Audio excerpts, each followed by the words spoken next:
पूर्णिया और यहाँ किशनगंज में ट्रेंगुलर फाइट है जी।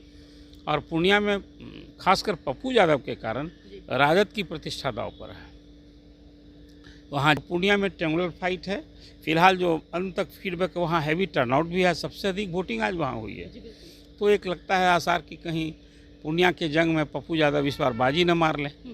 हालांकि एनडीए तो दावा कर रहा है फिर हम 40 से 40 जीतेंगे, देश भर में 400 से पार करेंगे, फिर नरेंद्र मोदी की सरकार होगी। लेकिन बिहार में एनडीए के लिए चुनौती है। नमस्कार, आप न्यूज़ फाउंडेशन देख रहे हैं। मैं हूं आपके साथ वंदना। बिहार एक ऐसा राज्य है जहां के लोगों के नस-नस में राजनीति छुपी हुई है।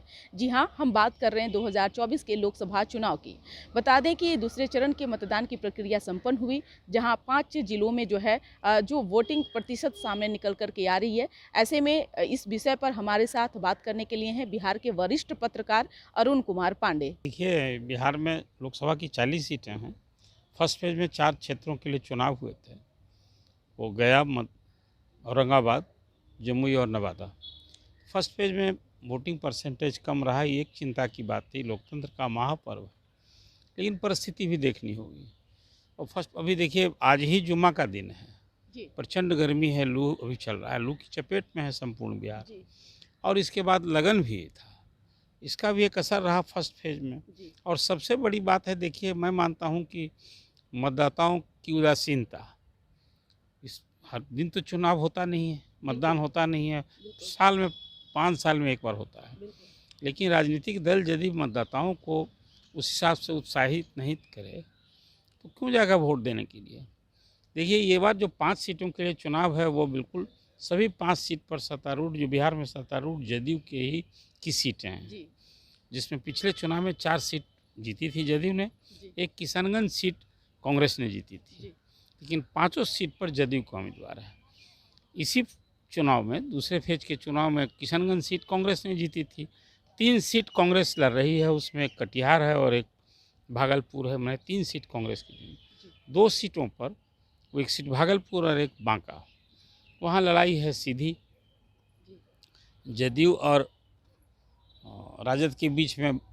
भागलपुर में भी लड़ाई है और बांका में भी लड़ाई है। अब आपने वोट परसेंटेज की बात की थी। हर पिछले कई चुनावों में एक अनुभव रहा है कि सीमांचल के इन क्षेत्रों में जहां मुस्लिम बहुल क्षेत्र है, तो वहां वोटिंग ज़्यादा होगी, वोटिंग परसेंटेज ज़्यादा होगी। मुझे लगता है कि देर शाम तक जब अंत में कंक्लूड करेंगे आप, तो ये खबर आपको एक सुखद खबर होगी कि फर्स्ट फेज के चुनाव की तुलना में इस बार वोटिंग परसेंटेज बढ़ा है। अब वो तब भी मुझे लगता है कि शायद जो पिछले चुनावों की तरह 60% एंड मोर देन दैट भी हुआ है, शायद नहीं हो पाएगा। चलिए, एक तो बात ये हुई। दूसरी बात ये है कि जो मैंने आपसे कहा कि ये सेकेंड फेज का चुनाव नीतीश कुमार के लिए अग्नि परीक्षा है। आपने पिछले चुनाव में 4 सीटें जीती थी और एक 5वीं सीट भी उन्हीं के जिम्मे थी, तो 5 सीट लड़ रहे हैं वो। और आज ही संजोग ऐसा है कि सेकेंड फेज का चुनाव और प्रधानमंत्री आज बिहार दौरे पर थे। सीमांचल में 3 क्षेत्रों में जहां वोटिंग हो रही थी, किशनगंज, पूर्णिया और कटिहार में, और अररिया में प्रधानमंत्री जी का भाषण था फारबिसगंज में। और इधर बांका में और भागलपुर में वोटिंग हो रही थी और प्रधानमंत्री जी मुंगेर में आज उनका संबोधन था। ये स्वाभाविक है कि प्रधानमंत्री जब बिहार आए तो मतदाताओं को अगले चरण में जहाँ चुनाव होने हैं वहाँ के लिए भी उनको साधेंगे। और जहाँ चुनाव हो रहा है, कहीं न कहीं प्रकारांतर जो कुछ कहेंगे उसका प्रभाव। आजकल तो अभी इलेक्ट्रॉनिक्स का युग है, सोशल मीडिया है, इलेक्ट्रॉनिक्स मीडिया है, तो कोई वो संवाद जाते देर थोड़े लगता है। प्रधानमंत्री ने अररिया की सभा में पूरी तौर से उसी तरह से कांग्रेस और राजद को निशाने पर लिया। और मुंगेर में तो फिर वो जंगल राज मतलब लालू राबड़ी रेजीम जो था 15 साल का, उस समय क्या स्थिति थी, लोग देर शाम तक घर नहीं लौटते तो चिंता होती थी, और फिरौती अपहरण का उद्योग चलता था। ये सारी बातों का उल्लेख करते हुए फिर उन्होंने कांग्रेस पर मुस्लिम तुष्टीकरण की बात की। और फिर वो आरक्षण जो बताया कि आरक्षण कैसे अनुसूचित जाति जनजाति पिछड़ों का आरक्षण है, उसको कांग्रेस जो है इन कटौती करके छीन करके और देना चाहती है। इसके लिए कर्नाटक सरकार ने उसी ढंग से, जो कि धर्म के आधार पर आरक्षण नहीं दिया जा सकता है, लेकिन वहाँ सभी मुस्लिम जात को, जैसा प्रधानमंत्री का कहना था कि बैकडोर से सबको आरक्षण की सूची में डाल दिया गया। हालांकि बिहार में वो स्थिति तो यहाँ सबसे अधिक देश भर में 75% आरक्षण है। नीतीश कुमार ने यहाँ जातीय सर्वे कराया और उस समय भाजपा की भी सहमति थी। और यहाँ जो पिछड़ी जातियाँ हैं उसमें 36% अति पिछड़ी जातियाँ हैं, जिसमें 112 जाति है और मुस्लिम जात भी उसमें शामिल है। यहाँ मुस्लिम जात अनुसूचित जाति में और जनजाति में नहीं है। इन सारी मुस्लिम जातियाँ, उसमें 5 जाति है अपर कास्ट में और से सभी मुस्लिम जाति जितनी हैं वो पिछड़ों वर्ग की सूची में है। तो बिहार में तो लागू है। इन खैर प्राइम मिनिस्टर और पूरे देश भर में कांग्रेस पर हमला कर रहे थे, ये सारी बातें नहीं थी। रही बात कि आज जो सेकेंड फेज का चुनाव था उसमें मुझे लगता है कि पूर्णिया और यहाँ किशनगंज में ट्रेंगुलर फाइट है और पूर्णिया में खासकर पप्पू यादव के कारण राजद की प्रतिष्ठा दांव पर है। वहाँ जदयू के लिए फिर जितने सिटिंग एमपी हैं उनके लिए बड़ा स्ट्रॉन्ग एंटी इनकम्बेंसी फैक्टर रहा है। हाँ, लेकिन अब नरेंद्र मोदी का नाम, चेहरा और काम यह उनका सहारा है, इसी से उनकी चुनावी बेहतरनी पार लगेगी। तो पूर्णिया में ट्रेंगुलर फाइट है। फिलहाल जो अंत तक फीडबैक वहाँ हैवी टर्नआउट भी है, सबसे अधिक वोटिंग आज वहाँ हुई है। तो एक लगता है आसार कि कहीं पूर्णिया के जंग में पप्पू यादव इस बार बाजी न मार लें।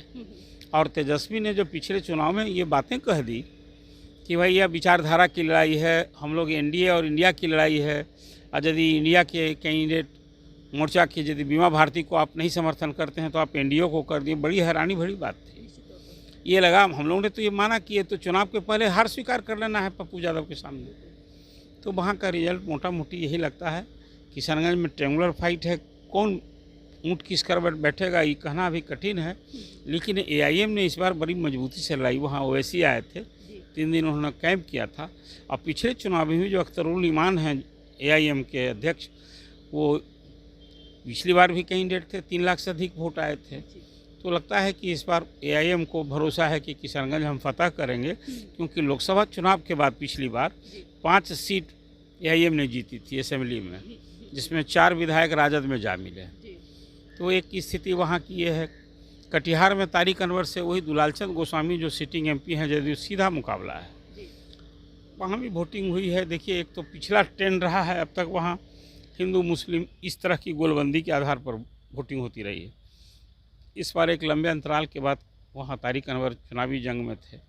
एक शख्सियत है, एक पहचान है, एक सॉफ्ट चेहरा रहा है उनका पॉलिटिकली। कोई वो कट्टर मुस्लिम नेता की पहचान नहीं रही है।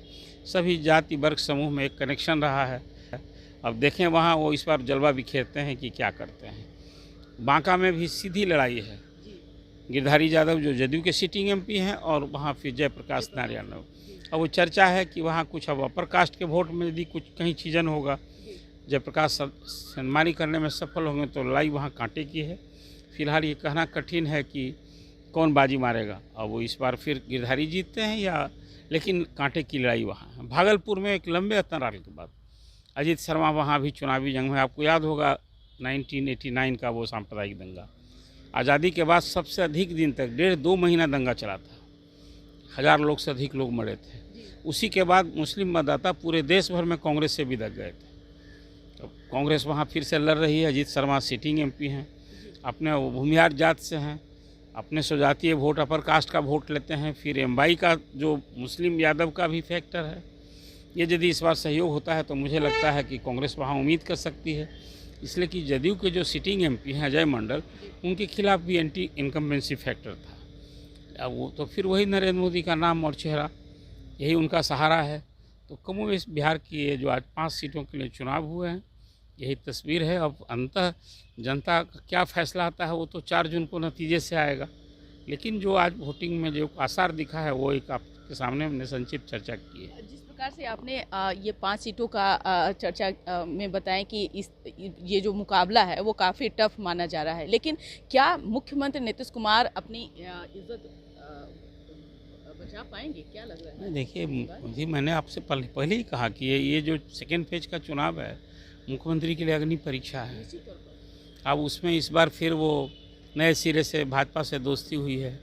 अब ये दोस्ती कितना उनके लिए फलदायी होता है, फिर वही जनता मालिक हैं। यह भी मैं कहूँ कि अब वो सीट बचाएंगे कि कोई सीट गंवाने। देखिए, एक बात मैं प्रारंभ से कह रहा हूँ कि इस बार का जो 18वीं लोकसभा का चुनाव बिहार में है 40 सीट के लिए, उसमें पिछले चुनाव में एनडीए ने 39 सीटें जीती थी। 39 सीट पर फिर दर्ज करना वो एक कठिन चुनौती है। हालांकि एनडीए तो दावा कर रहा है फिर हम 40 से 40 जीतेंगे, देश भर में 400 से पार करेंगे, फिर नरेंद्र मोदी की सरकार होगी। लेकिन बिहार में एनडीए के लिए चुनौती है, फिलहाल ये कह सकते हैं। अब जब ओवरऑल सभी 40 सीट के लिए चुनाव हो जाएंगे तब एक बात होगी कि कौन सी तस्वीर उभरी, कितनी सीटों का नुकसान हुआ एनडीए का। इसलिए कि विपक्ष के पास तो खोने के लिए कुछ है ही नहीं, सिर्फ एक सीट है जीती हुई, किशनगंज, और एनडीए को 40 सीट पर फिर जीत बरकरार रखना सचमुच एक कठिन चुनौती है। नतीजा आने दीजिए, अभी तो दूसरा ही फेज का चुनाव हुआ है, फिर 5 सीटों के लिए चुनाव होंगे 6 मई को। कुछ फेज बढ़ने दीजिए। तो जो सवाल आपका है, फिर तो नीतीश कुमार के लिए भी तो लिटमस टेस्ट ही है ना। अब वो पिछली बार लड़े थे 17 सीट 16 जीते थे, तो उनके लिए भी वो 16 जहाँ लड़ रहे हैं सभी 16 पर जीत बरकरार रखना। अभी भविष्यवाणी करना है, अभी तो हम लोग तो भविष्यवक्ता हैं नहीं, जो राजनीतिक परिस्थिति देखते हैं उसके अनुसार हम लोग आपके सामने ऐसे चुनाव को देखते आ रहे हैं सर। तजुर्बे के अनुसार ही आप बातों को रख रहे हैं। एक सवाल यह भी है सर कि जिस प्रकार से आपको भी जो जानकारी मिल रही है, उस हिसाब से जो अभी सिटिंग एमपी हैं, चाहे बात कर लें ये 5 सीटों की, तो वहाँ के लोग उनसे खुश नज़र नहीं आ रहे हैं। प्रधानमंत्री नरेंद्र मोदी की योजना और काम ही वहाँ पे देखिए वो कांग्रेस के एमपी हैं जावेद, तो वो तो विपक्ष में बैठे हैं जी, बिल्कुल। तो अब उनसे कितना जनता हिसाब करेगी, तब भी अपेक्षा होती है कि एमपी से। और किशनगंज तो सचमुच में मुस्लिम बहुल क्षेत्र है, वो सामाजिक आर्थिक सब रूप से वो बड़ा पिछड़ा इलाका है। मुसलमानों में गरीबी, शिक्षा की कमी, मजदूरों का पलायन, बाढ़ की समस्या, तो वो क्षेत्र तो है ही। अब उसमें जावेद एमपी हैं, वो अपेक्षा तो रहती है एमपी से। किस एमपी से जनता खुश होती है? देखिए, 2 ही आधार न होता है, दल और व्यक्ति। तो जावेद तो एक वहाँ पहचाना चेहरा है उनका, लेकिन अब वो कितना इस बार कारगर होते हैं इस टेंगुलर फाइट में, एक सवाल है। तारिक अनवर का एक इमेज है जो आप कहेंगे, उनका व्यक्तित्व, उनकी पहचान है, वही उनकी लड़ाई में दम देगा। इसलिए जो आप घुमा फिरा कर फिर वही पूछ रही हैं, तो इसका जवाब फिर वही जनता का जो आज जनादेश होगा उसके क्या फलाफल आएगा, 4 जून तक इंतजार करना होगा। लग रहा है कि इस बार जदयू और माफ करेंगे आरजेडी और कांग्रेस अपने प्रत्याशियों को जिताने में कामयाब होगी। नहीं, सभी जीत जाएंगे तब तो फिर कितनी सीटें हो जाएंगी? 5 सीट पर तो सभी जीत जाएंगे, सब अपने अपने कैंडिडेट जाएंगे, तो सीटों की संख्या ज़्यादा न हो जाएगी। 5 ही न जीतेगा, 5 सीट के लिए चुनाव हुआ तो किसी न किसी को तो फिर कोई दूसरी स्थिति झेलनी न होगी, तभी ना ये रिजल्ट आएगा। इसलिए उसको सब तो चुनावी जंग में आता है तो सब जीतने ही के लिए आता है, अंतर फैसला तो जनता है ना मालिक। जिस तरह से तेजस्वी यादव पूर्णिया में अपनी जान की बाजी लगाई और जद्दोजहद जो किए वो जा करके पूर्णिया में, लग रहा है कि बचाने में कामयाब हो। नहीं, पूर्णिया में तो पप्पू यादव निशाने पर थे उनके, जीतने से ज़्यादा उनका लक्ष्य हराना था। किसी हाल में पप्पू यादव नहीं जीते। इस लक्ष्य को लेकर इस बार मुझे लगा कि पूर्णिया में बीमा भारती भले ही जदी छोड़कर आई और राजद की कैंडिडेट थी, लेकिन तेजस्वी की पूरी ताकत तो वहाँ पप्पू यादव को हराने में लगी थी। जीतने से ज़्यादा तो यही बात था, जो बातें उन्होंने की जनता को कि भाई तुम बीमा भारती को वोट नहीं दोगे आप लोग तो एनडीए को दे दो। लक्ष्य कौन था? तो एनडीए को थोड़े वो जिताना चाहेंगे, पप्पू यादव को हराने के लिए नहीं कॉल दे रहे थे। इसको इस रूप में देखिए। तो आखिरी सवाल यही होगा सर कि मतलब प्रधानमंत्री नरेंद्र मोदी के बैतरनी पर ही सब कुछ टिकी हुई। पूरे देश भर में, कन्याकुमारी से कश्मीर तक पूरे देश में 543 सीटों के लिए जो चुनाव हो रहे हैं, वो सब जगह नरेंद्र मोदी का ही नाम चेहरा पर, इसलिए कि प्रधानमंत्री को तीसरी बार फिर नरेंद्र मोदी को प्रधानमंत्री बनना है। तो एक तो ये माहौल है एक तरफ, और दूसरी तरफ है कि प्रधानमंत्री नरेंद्र मोदी को फिर प्रधानमंत्री नहीं बनना है, कोई दूसरा है भी क्या? पूरे चुनाव का फिजा तो यही नहीं है, तो बिहार तो उससे कहीं अलग है नहीं। फिर बिहार में एक चुनौती है एनडीए को, ये मैं कह सकता हूँ। बहुत बहुत शुक्रिया सर बात करने के लिए। तो आपने सुना कि क्या कुछ कहना था बिहार के वरिष्ठ पत्रकार अरुण कुमार पांडे सर का। आप क्या सोचते हैं, अपना ओपिनियन जरूर